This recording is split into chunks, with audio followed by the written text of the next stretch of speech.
If you're a slasher fan, there are many reasons to be happy right now. After being looked down upon for years, the subgenre is surging back thanks to recent releases like Thanksgiving and the Terrifier trilogy. This month we are presented with another promising slasher entry in Heart Eyes, directed by Josh Rubin. Heart Eyes has a clever premise as a mass killer strikes every Valentine's Day, killing couples. When the killer chooses Ali and Jay as his next target, what we get is a horror movie that purposely leans into romantic comedy tropes as Ali and Jay begin to fall in love while they run for their lives. Rubin has said that he modeled this film after Friday the 13th Part 6 Jason Lives, but honestly, it's styled more like Scream while falling short of both because of one big fatal flaw. Heart Eyes doesn't know what kind of movie it wants to be. But before we get into it, if you haven't done so already, please hit the subscribe button, drop a like and comment on the video, and if you're able, please sign up for channel memberships for exclusive content, which really helps us out. Anyway, back to the video.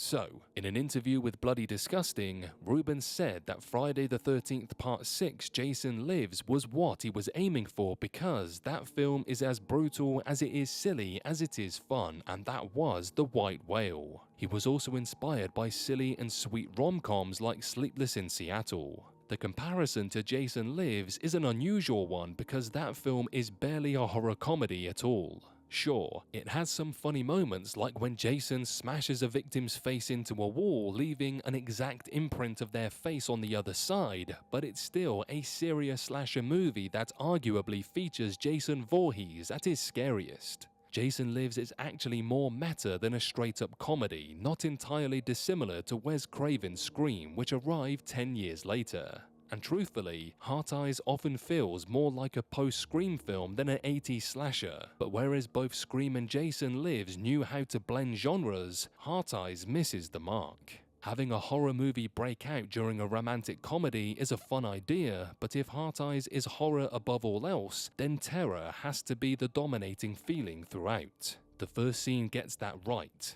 We meet a bickering young couple during their proposal in a vineyard where the right words being said and the right camera angle to capture the moment are more important than the act itself. Before long, the Heart Eyes killer strikes, and the scene quickly stops being a commentary on overly elaborate marriage proposals to focus entirely on suspense and carnage. Had the film kept this tone and balance throughout, it could have worked, but Heart Eyes continually struggles to blend its slasher and rom-com tropes. It would have been enough to introduce Ali and Jay as strangers who are immediately attracted to each other and then fall in love as the Heart Eyes killer is chasing them. Some of those cute romantic comedy tropes could have been woven in organically, but the problem is the movie tries to throw in all of them.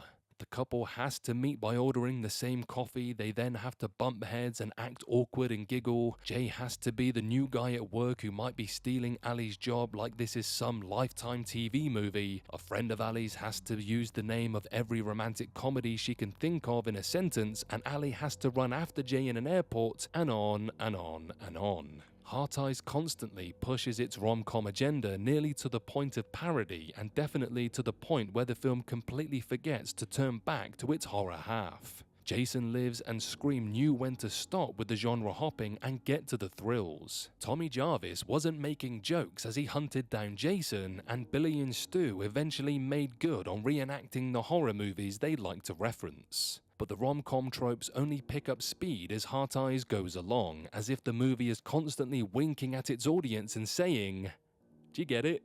All of those rom-com tropes are used in Heart Eyes for comedic effect, but there's a fine line between horror and humor. Friday the 13th and Scream never make their killers the joke, and to Heart Eyes' credit, it doesn't either. When the mask is on, the Heart Eyes killer is creepy. It's everything else that's a joke. The best horror comedies know when to hit stop on the funny and let the scares take over. Heart Eyes wants to constantly do both at the same time, but that just can't work. If you're making jokes during the film's most suspenseful moments, all the tension is removed from the scene. For example, at one point, Jay and Ali trap the killer in a bedroom, but then they stand near the door and make a joke instead of running. And if they're not scared of the killer, why should the audience be?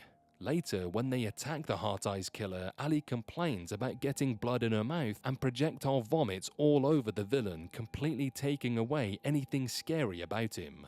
Ruben's film ends up treating its protagonists like a joke as they shout bad one-liners while trying not to die. It's just one precarious step away from falling into scary movie territory. Heart Eyes wants to live up to slashers that came before, but that's hard to do when they can't get out of the way of their own gimmick.